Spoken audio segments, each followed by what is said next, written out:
ভয় দিয়ে দুনিয়ার বুকে তোমার ঈমানখানা পরীক্ষা নেওয়া হবে। জোরে বলা যায় না সুবহানাল্লাহ। নারে তাকবীর। আমার আব্বা জানরা, যেটা আমি আপনাকে বলতে যাচ্ছিলাম বাস্তব ঘটনা, কোনো গল্প আপনাদের সম্মুখে বলছি না। ছোট্ট একটা বাচ্চা আব্দুল্লাহর বুকের উপরে বেঈমানরা যখন গুলিখানা ধরলো, আব্দুল্লাহ বলল, না, আমার শরীরে এক ফোঁটা রক্ত থাকা পর্যন্ত আল্লাহ ছাড়া কারোর কাছে মাথা নত করব না। এমন করে 3 নাম্বার বেড়াতে আব্দুল্লাহর বুকের উপরে ঢাই ঢাই করে গুলিখানা নিক্ষেপ করা হলো। একটা নয়, দুইটা নয় রে বাবা, 36টা গুলিখানা যেন আব্দুল্লাহর বুকের ভেতরে চলে গেল। আব্দুল্লাহর বুকটা ছিদ্র হয়ে গেল। আব্দুল্লাহর 2 কান দিয়ে রক্তের নালিকা যেন পড়তে শুরু করে। আব্দুল্লাহর 2 চোখ দিয়ে যেন রক্ত প্রবাহিত হতে শুরু করে। আব্দুল্লাহর ভাই কান্না করে, হায় রে, আমার ভাইকে শহীদ করে দিয়েছে, আমি কার সঙ্গে খেলা করব? আব্দুল্লাহর মা কান্না করে, আমার সন্তান দুনিয়ার জমিনে নাই, বেঈমানরা তাকে শহীদ করে দিয়েছে, আমি কাকে আদর করব? আব্দুল্লাহর বাবা কান্না করে, না, আমার সন্তানখানাকে বেঈমানরা মেরে দিল। আমার কলিজার টুকরা, আমার নয়নের পুতুলি, আমার 7 মানিকের ধন, আমার হৃদয়ের বুলবুলি, কোরআনের পাখি, আমার সন্তান কি এমন অন্যায় করেছে? 7 বছর বয়সে বেঈমানদের গুলিখানা তার বক্ষটাকে ছিদ্র করেছে। জোরে বলা যায় না সুবহানাল্লাহ। এলাকার মানুষেরা বলতে লাগলো, ওগো আব্দুল্লাহর মা, তোমার সন্তানকে আজকে শহীদ করে দিয়েছে, কতই না তোমার মনের মধ্যে কষ্ট। আব্দুল্লাহর মা বলেছিল, দুনিয়ার মুসলমান শোনো, ভারতবর্ষের মুসলমান শোনো, আমেরিকার মুসলমান শোনো, সৌদি আরবের মুসলমান শোনো, ইয়া আইয়ুহাল মুসলিমিন, হে পৃথিবীর মুসলমান, তোমরা প্রত্যেকে শুনে নাও, আমি আব্দুল্লাহর মা, আমার দেওয়া মতো কোনো টাকা নাই, আমি আব্দুল্লাহর মা, আমার কোনো সম্পদ নাই।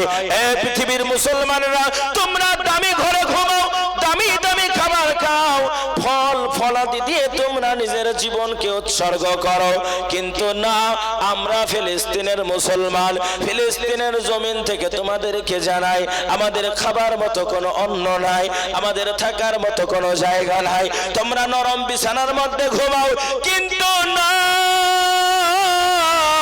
আমরা পাথরের চাটানের মধ্যে ঘুমাই। বেঈমানদের না জানি মিসাইল খানা কখন আমাদের ঘরখানাকে ভেঙ্গে চূর্ণ বিচূর্ণ করে দেবে। তবে পৃথিবীর মুসলমান, তোমরা শুনে নাও, আমাদের টাকা না থাকতে পারে, আমাদের পয়সা না থাকতে পারে, আমাদের খাবার না থাকতে পারে, তবে আমার মতন মা দুনিয়ার জমিনে যতদিন বেঁচে থাকবে, আব্দুল্লাহর মতন সন্তানগুলা জীবন দেবে, মসজিদে আকসাকে ভাঙতে দেবে না। জোরে বলা যায় না সুবহানাল্লাহ। নারে তাকবীর। এজন্য শোনার চাঁদ ভাইয়ের, আমার আব্বা জানেরা, 1 নাম্বার পরীক্ষা খানা হলো আল্লাহর ভয়। বিশ্বনবী সাল্লাল্লাহু আলাইহি ওয়াসাল্লামের সাহাবারা চাতক পাখির মতন কান্না করতে শুরু করলেন। এত কান্না করে, এত কান্না করে, নবী আমার বলে, সাহাবা, কান্না করো কেন, কান্না করো কেন, কেন এবার তোমাদের চোখে পানি? আল্লাহর নবীর সাহাবারা বলে, হুজুর গো, ওই পরীক্ষাটা নাকি ভয়ানক আকারের পরীক্ষা হবে। আল্লাহর নবী বললেন, না, একদম সহজ আকারের পরীক্ষা হবে। 1 নাম্বার পরীক্ষা হলো আল্লাহর ভয়। এই কথা বলার সঙ্গে সঙ্গে মায়ার নবী, দয়ার নবী, রাহমাতাল লিল আলামিন নবী আমার 2টা চোখের পানি কানা ছেড়ে দিয়ে যেন কান্না করতে শুরু করেছে। বিশ্বনবীর সাহাবারা বলে, হুজুর, সব কিছু সহ্য করতে পারি, কিন্তু আপনার চোখের পানি কানা সহ্য করতে পারি না। ওগো আল্লাহর নবী, আপনি কান্না করবেন না, আপনার কান্নার কারণ কানা কি বলেন? আল্লাহর নবী বলে, ওগো আমার সাহাবা, তোমরা শোনো, আজকে আমার কান্নার কারণ কানা হলো, আজকে আমার ডান দিকে আবু বকর আছে না নাই? নবীর সাহাবারা বলে, হুজুর, আজকে আপনার ডান দিকে আবু বকর আছে। এইরকম অবস্থাতে আল্লাহর নবী বলে, নবীর সাহাবা শোনো, আজকে আমার বাম দিকে ওমর আছে না নাই? বলে, হুজুর গো, আজকে আপনার বাম দিকে ওমর আছে। বলে, আজকে কি আমার সামনে আলী নাই? বলে, ইয়া রাসূলুল্লাহ, ইয়া হাবিবাল্লাহ, হুজুর গো, আজকে আপনার সামনের দিকে আলী আছে। বলে আজকে কি আমার পেছনে উসমান নাই? সাহাবারা কান্না করে আর বলে নবীজি আজকে আপনার পেছনে উসমান আছে। হুজুর আজকে আপনার হাজার হাজার সাহাবা, আপনার সাহাবার কোনো কমতি নাই। বিশ্বনবী আমার দুইটা চোখের পানিখানা ছেড়ে দেয়। হাদিস শরীফের মধ্যে বর্ণিত আছে আল্লাহর নবীর দুইটা চোখের কোনা বেয়ে বেয়ে যেন দাড়ি মোবারক গুলা পড়তে পড়তে জমিনের উপরে পানিখানা পড়ে যায়। সাহাবারা বলে ইয়া রাসূলুল্লাহ সব কিছু সহ্য করতে পারি কিন্তু আপনার চোখের পানিখানা সহ্য করতে পারি না। বিশ্বনবী আমার বললেন শুনে নাও আল্লাহর ভয় কেমন করে মনের মধ্যে তৈরি হবে। কোরআন খানা খুলে নেন, আল্লাহর কোরআন জানিয়ে দিয়ে বলে এই পৃথিবীর মুসলমান কোরআন খানা পড়ে নেন। আল্লাহর কোরআন জানিয়ে দিয়ে বলে ইয়া আইয়ুহাল্লাযীনা আমানু, ও আমার ঈমানদার বিশ্বাসী বান্দা বান্দিরা, হাক্কা তুকাতিহি তোমরা ভয় করো, আমি আল্লাহ আমাকে ভয় করার মতো ভয় করো। ওয়ালা তামুতুন্না, খবরদার তোমরা মৃত্যুবরণ করো না, কখনোই তোমরা মরো না, ইল্লা ওয়া আনতুম মুসলিমুন, যতক্ষণ না পর্যন্ত তোমরা আত্মসমর্পণকারী মুসলমান না হতে পারবে। জোরে বলা যায় না সুবহানাল্লাহ, নারে তাকবীর। তাহলে আত্মসমর্পণকারী মুসলমান হতে হবে। পবিত্র কোরআন পারা নাম্বার 2 সূরা আল বাকারা কোরআন জানিয়ে দেয় বলে ইন্নাল মুসলিমিনা ওয়াল মুসলিমাতি ওয়াল মুমিনিনা ওয়াল মুমিনাত, হে পৃথিবীর মুসলমানেরা তোমরা শুনে নাও, আত্মসমর্পণকারী নারী কারা হবে, আত্মসমর্পণকারী পুরুষ যারা হবে, এদের মনের মধ্যে আল্লাহর ভয় কানা নিমজ্জিত থাকবে। এদের দ্বারাই কখনো অন্যায় কাজ হবে না, এদের দ্বারাই কখনো রাহাজানি হবে না, এদের দ্বারাই কখনো এরা মিথ্যা কথা বলবে না, এরা এদের জবান খানা হেফাজত করবে। পৃথিবীর জমিনে যতই বাধা আসুক না কেন আল্লাহকে সবার আগে ঠেলে দেবে। একেই বলে আত্মসমর্পণকারী মুসলমান। বিশ্বনবী সাল্লাল্লাহু আলাইহি ওয়াসাল্লামের একজন সাহাবার কথা হঠাৎ মনে পড়ে যায়। মায়ার নবী দয়ার নবী রাহমাতাল লিল আলামিনের সাহাবা হযরত বেলাল রাদিয়াল্লাহু তাআলা আনহু কেমন করে আল্লাহর কাছে আত্মসমর্পণ করেছিলেন। বেঈমানের যখন বেলালকে গ্রেফতার করে নিল, বেলালের দুইটা পায়ের সঙ্গে উটের পাখানাকে যেন বেঁধে দিল। উটের পাখানাকে বেঁধে দেওয়ার পরে ওই যে মক্কার উত্তপ্ত বালিকোনার উপরে টানতে টানতে যেন বেলালকে নিয়ে চলে যায়। হযরতে বেলাল কান্না কুনিয়ার বলে আল্লাহ তুমি আমার ঈমানের মালিক, তুমি আমার ইজ্জতের মালিক, তুমি যদি আমার ঈমান খানাকে রক্ষা করো পৃথিবীর জমিনে কোনো বেঈমানের শক্তি নাই আমার ঈমান খানাকে নষ্ট করবে। আল্লাহ গো আমার ঈমানের জিম্মাদারি তোমাকে দিয়ে দিলাম।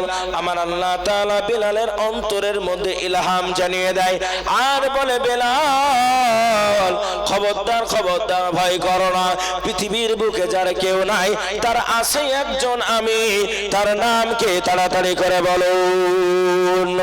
আল্লাহ আমারই রব, সেই রবই আমার সব, আল্লাহ আমারই রব, সেই রবই আমার সব। আব্বা জানেন না সোনার চাঁদ ভাইরা এমন করে বেঈমানের দলে না হযরতে বেলাল রাদিয়াল্লাহু তাআলা আনহুর পায়ের সঙ্গে উটের পাখানাকে যেন বেঁধে দেয়। উটের পাখানাকে বেঁধে দেওয়ার পরে ওই মক্কার মরুভূমি উত্তপ্ত বালুকণার উপরে টানতে টানতে হযরতে বেলালকে নিয়ে চলে যায়। হযরতে বেলালের শরীর দিয়ে রক্তর কণিকা গোলা যেন জমিনের মধ্যে পড়তে শুরু করে। কান্না করে আর বলে আল্লাহ আমার ঈমান খানাকে তুমি রক্ষা করো। বেঈমানের দলেরা বলে বেলাল লাত মানা তুজ্জার ধর্মকে গ্রহণ করো, মুহাম্মাদের ধর্ম খানাকে ছেড়ে দাও। বেলাল বলল আনা মুহাম্মাদান হিব্বুহু, ওরে বেঈমানের দলেরা আমি আমার নবীকে বড় ভালোবাসি। আনাই উমিনু বিল্লাহ, আমি আমার আল্লাহর প্রতি ঈমান কানা আনয়ন করেছি। আমার শরীরে এক ফোঁটা রক্ত থাকা পর্যন্ত আল্লাহ ছাড়া কারোর প্রতি ঈমান আনব না। জোরে বলা যায় না সুবহানাল্লাহ। সোনার মানিক শুধু তাই নয়, এমন করে হযরতে বেলালের পিঠের উপরে বেঈমান বেঈমানের দলেরা পাথরখানা যেন চাপিয়ে দিল। পাথরটা যখন চাপিয়ে দেওয়া হয়, বেলালের বক্ষটা ছিদ্র হয়ে যায়। নবীর জন্য কান্না করে, আর যেন বেলাল আহাদ আহাদ নাম কানা উচ্চারণ করে। বেলালের ঘটনা শুনে আর একটা কথা আপনাদের সম্মুখে শুনিয়ে দিই। হযরতে বেলাল অত্যন্ত কালো রঙের একজন মানুষ ছিলেন, হাবশী দেশের একজন কৃতদাস ছিলেন। এত কালো বেলালের ঠোঁট দুটি ছিল মোটা মোটা। এলাকার মানুষেরা বেলালকে ভালোবাসতো না, গোলামদের মধ্যে বেলালকে কেউ ক্রয় করতো না। তার কারণখানা হলো বেলাল অত্যন্ত রকমের কালো মানুষ ছিলেন। আপনাদেরকে বাস্তব একটা ঘটনা শোনাই, এই জায়গায় একটা কমা দিয়ে দিলাম। আমেরিকার হোটেলের মধ্যে একজন মানুষ ঢুকতে যাবে, যার নাম হলো কেসিস ক্লে। গলার মধ্যে সোনার একটা মেডেল আছে, মুষ্টিযোদ্ধা তিনি ছিলেন। হোটেলের গায়ে লেখা আছে no entry for black man, এখানে কোনো কালো মানুষ যেতে পারবে না। আর কেসিস ক্লে এত কালো ছিল, দিনের আলোতে তাকে দেখা যেত না। এমন করে কেসিস ক্লে যখন হোটেলের মধ্যে ঢুকতে যাবে, দারোয়ান বলে, ভাই হোটেলের মধ্যে তোমার ঢোকার অনুমতি নাই। তার কারণখানা হলো এখানে স্পষ্ট রূপে লেখা আছে কোনো কালো মানুষ হোটেলের মধ্যে ঢুকবে না। আর তুমি এত কালো, দিনের বেলায় তোমাকে দেখা যায় না। জোরে বলা যায় না সুবহানাল্লাহ। কেসিস ক্লে দারোয়ানকে একটা ঘুষি মেরেছিলেন, যে এই ঘুষিটার ওজন ছিল 1 কুইন্টাল 94 কিলো। কত বললাম বাবা? 1 কুইন্টাল 94 কিলো। ইউনিট নামক একটা মেশিনে এই ওজনকে আবিষ্কার করা হয়েছে। ইউনিটের বর্ণনা অন্য একদিন শোনাই। তো কেসিস ক্লে যখন দারোয়ানকে ঘুষি মারে, 1 কুইন্টাল 94 কিলো ওজন যার বুকে পড়বে, সে কি বাঁচবে? সঙ্গে সঙ্গে মারা গেল।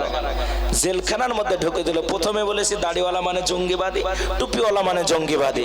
এবার ওইটা জোড়া দিয়ে দিচ্ছে। আমার ভাইয়েরা, সময় শেষের দিকে যাচ্ছে, তো আলোচনাটাকে গুছিয়ে নি। আবার আব্বা জানেরা, এইরকম অবস্থাতে কেসিস ক্লেকে দেখার জন্য সবাই আসে, আর সেলিব্রিটিকে দেখবে, মনের ইচ্ছা প্রকাশ করবে, কতই না সুন্দর। আজকে সেলিব্রিটিকে দেখে আমরা অন্তরের ক্ষুধাটাকে নিবারণ করব। কেসিস ক্লে লক্ষ্য করে দেখতে পেলেন, জেলখানার মধ্যে কিছু দাড়িওয়ালা আছে, কিছু টুপিওয়ালা আছে।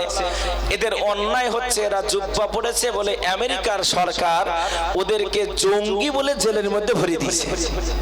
কেসিস ক্লে দেখলেন সবাই আমাকে দেখতে আসে, দাড়িওয়ালা টুপিওয়ালা মানুষগুলি কেন আমার কাছে আসে না? একবার জোরে বলবেন না সুবহানাল্লাহ।